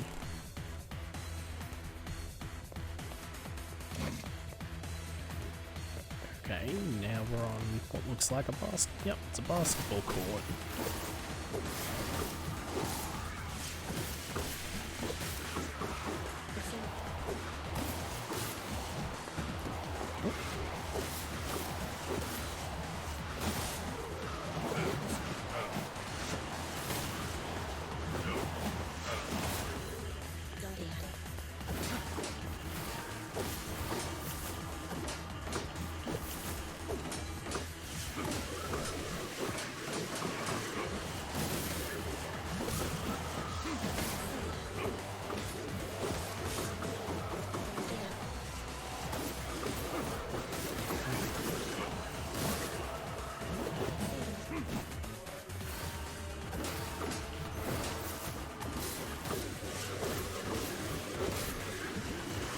Still don't get why the weird colouring choice for this stuff.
never saw these type of shades before.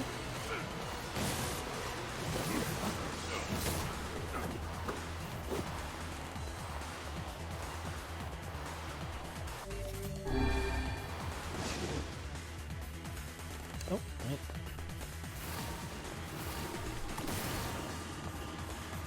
Just let it do its spin.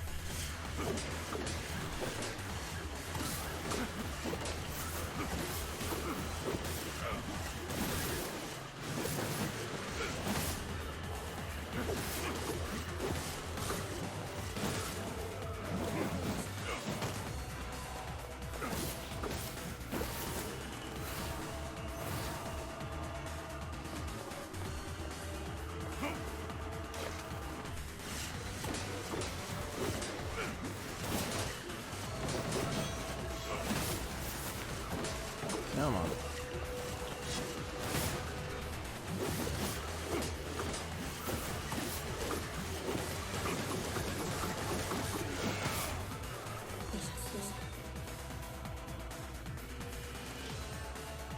No, that's all there.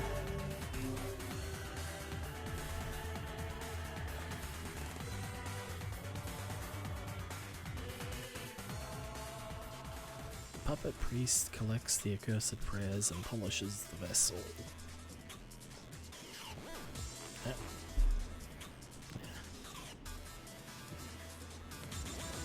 Okay, so this has just become fucking a first-person shooter.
Couple. There they are.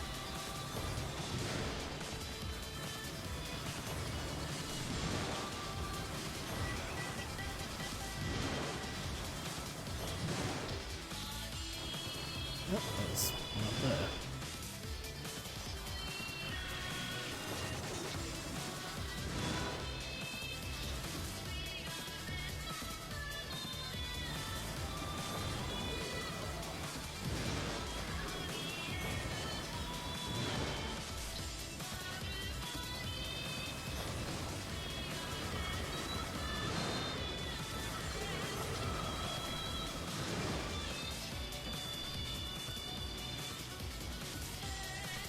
Oh.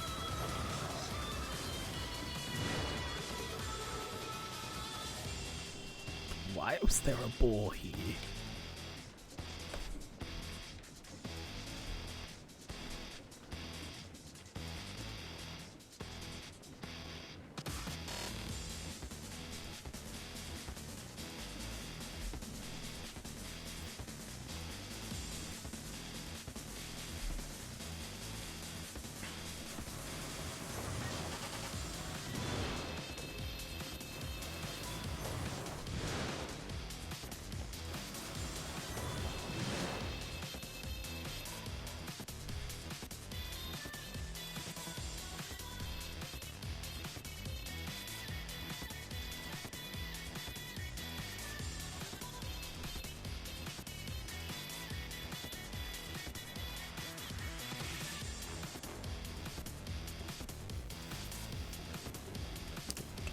Be some more bats here, I'm assuming.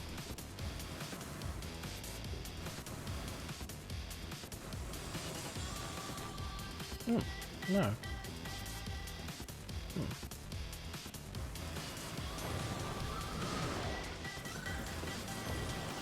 There they are.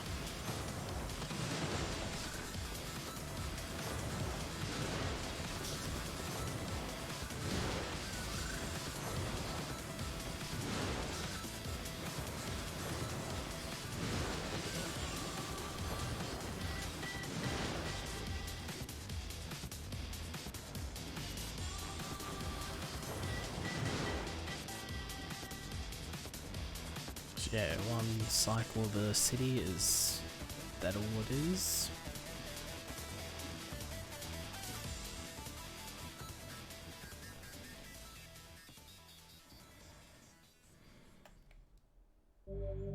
Guess so.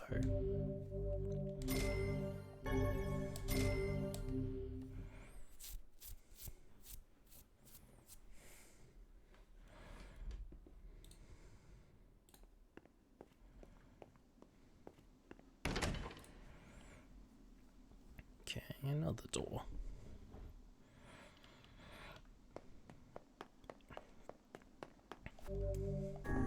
Might just see how many of these there are and then call it a night if I get through them all.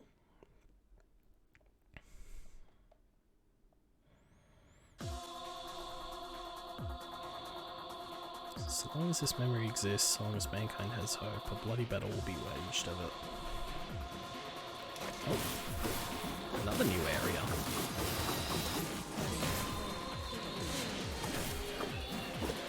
Okay, there's C5 over there. This is cool.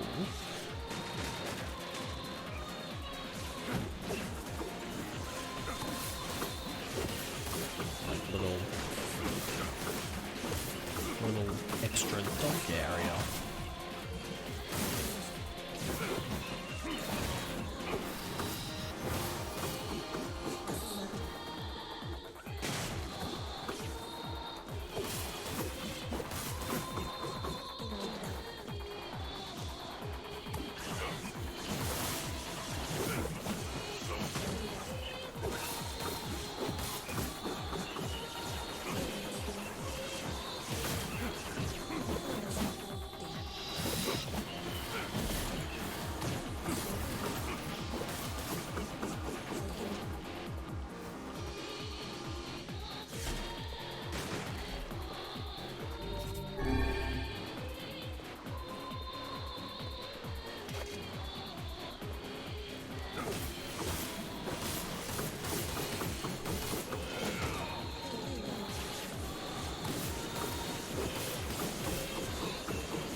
Shit.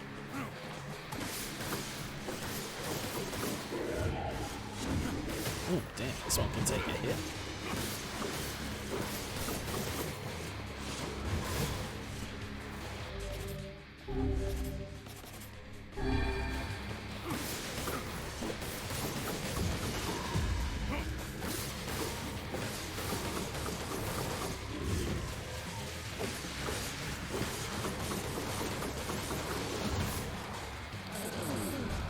Got him at the last second before that hit.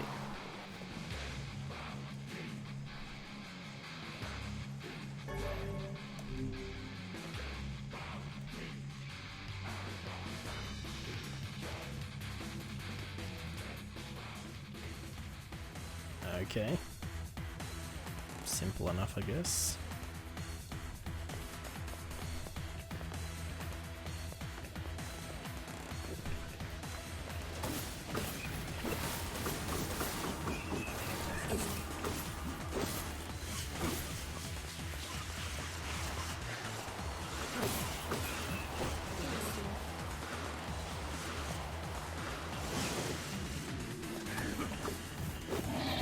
Ah, god damn it. Angered the balls.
these ones. Oh, 2 of them.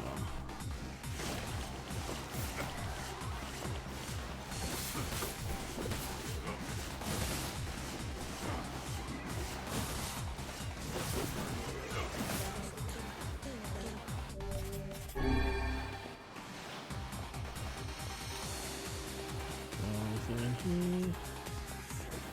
Nope.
Come on.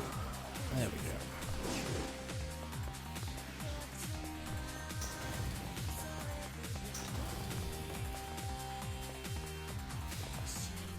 It seems we have been shut in.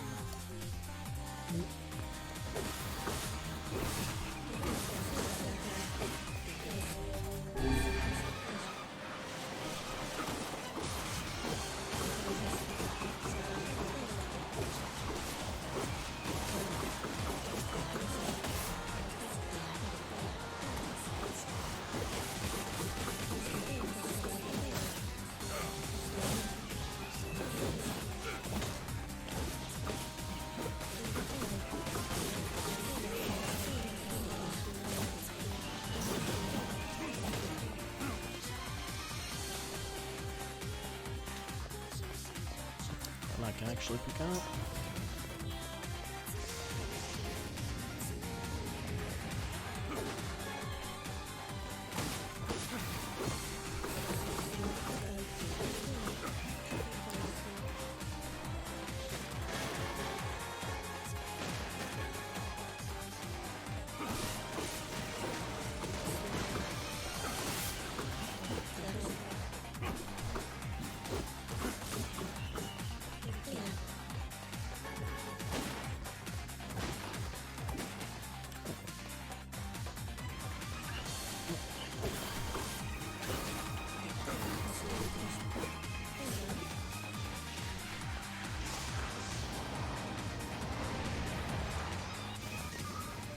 Seems we...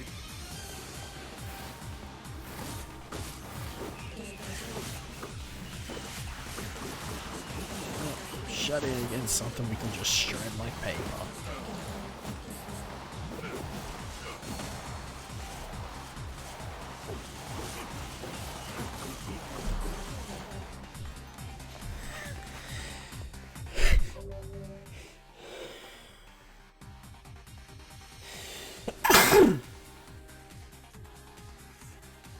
Oh, sorry about that. Oh, that one just didn't want to come out.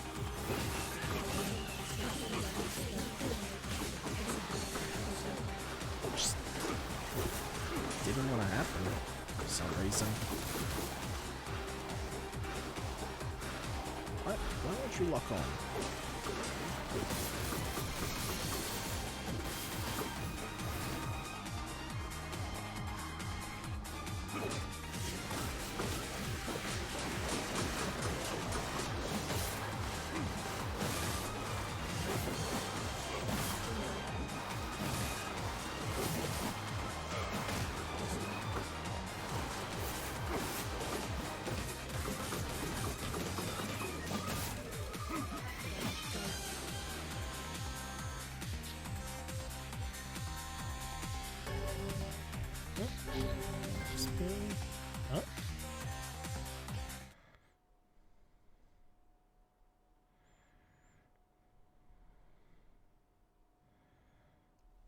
Hey, all weapons.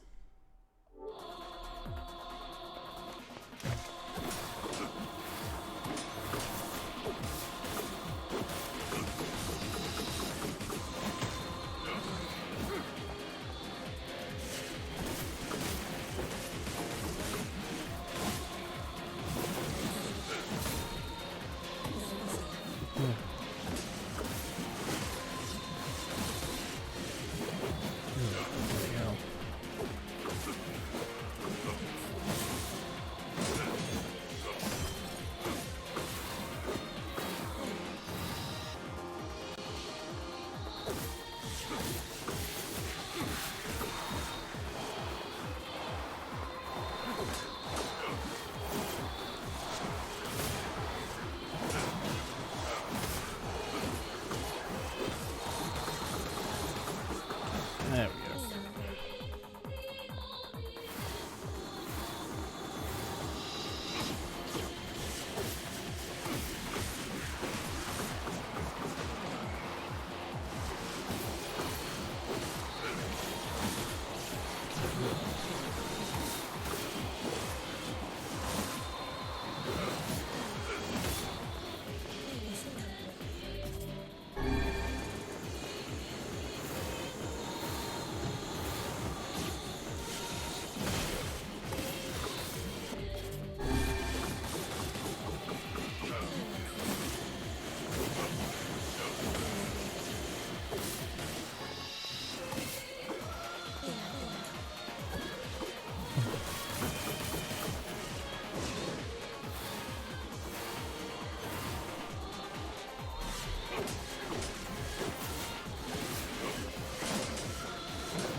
Go down.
Go through here. No. Oh. Not the new setup.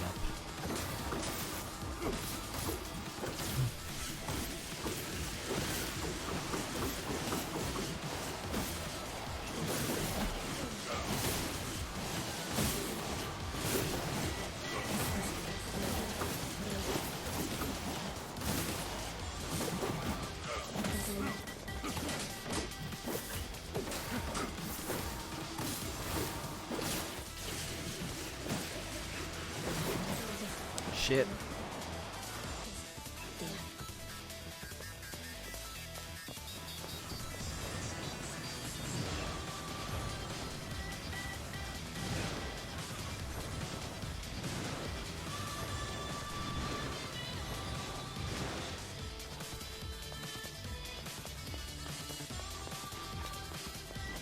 Yep.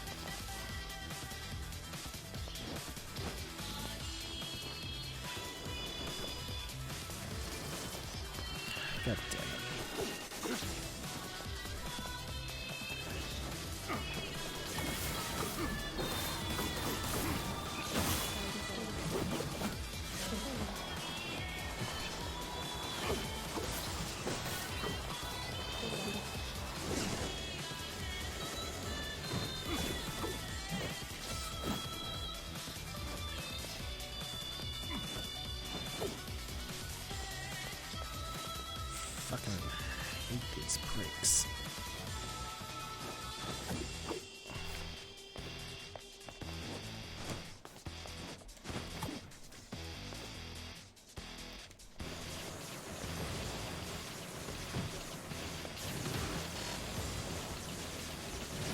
am I supposed to hit you if you're over there?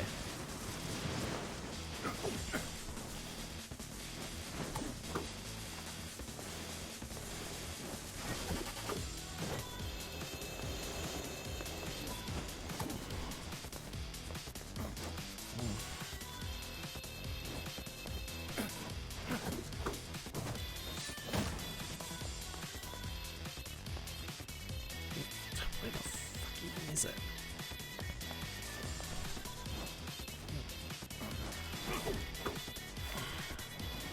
For fuck's sake.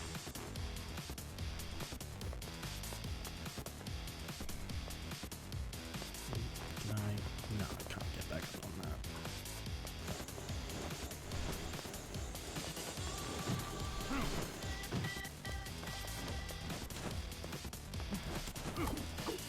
For fuck's sake.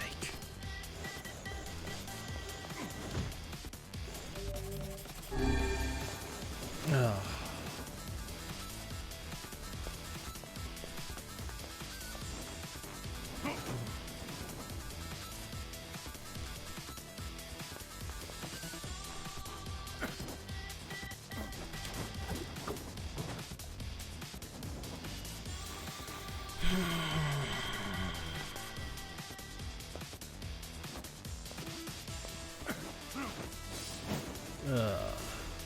Yeah. Okay. Fuck it. I'm just going down here.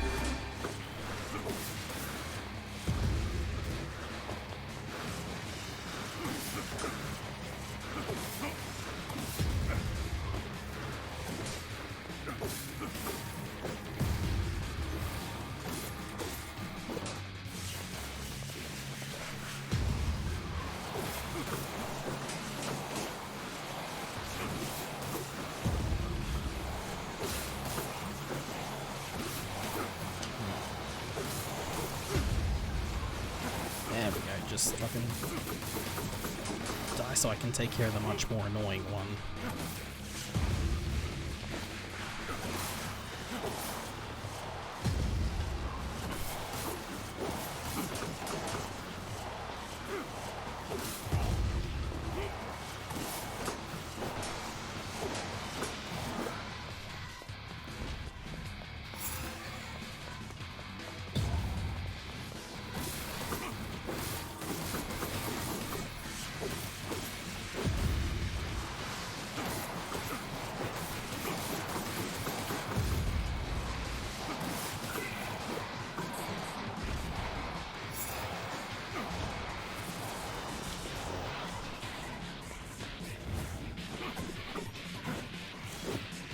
For fuck's sake.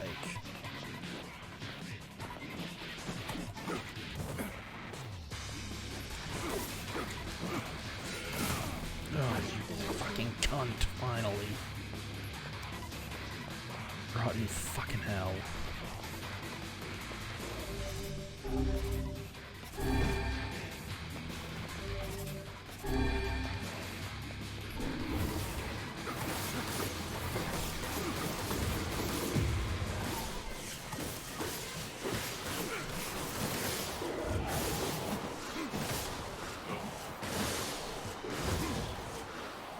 God damn it.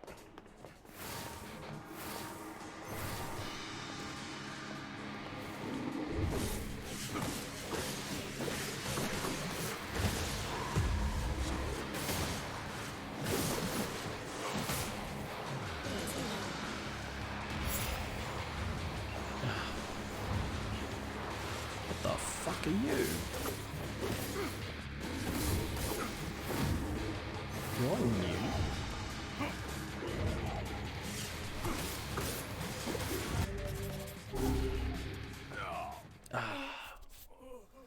For fuck's sake.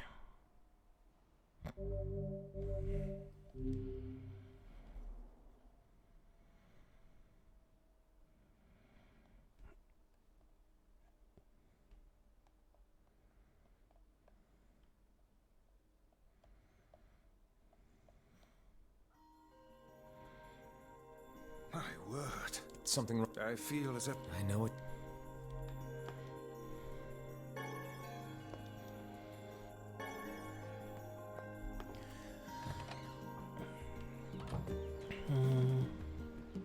I might call it there, to be honest. Yeah. I know not lots happening, but yeah, I get the feeling that'll change soon enough.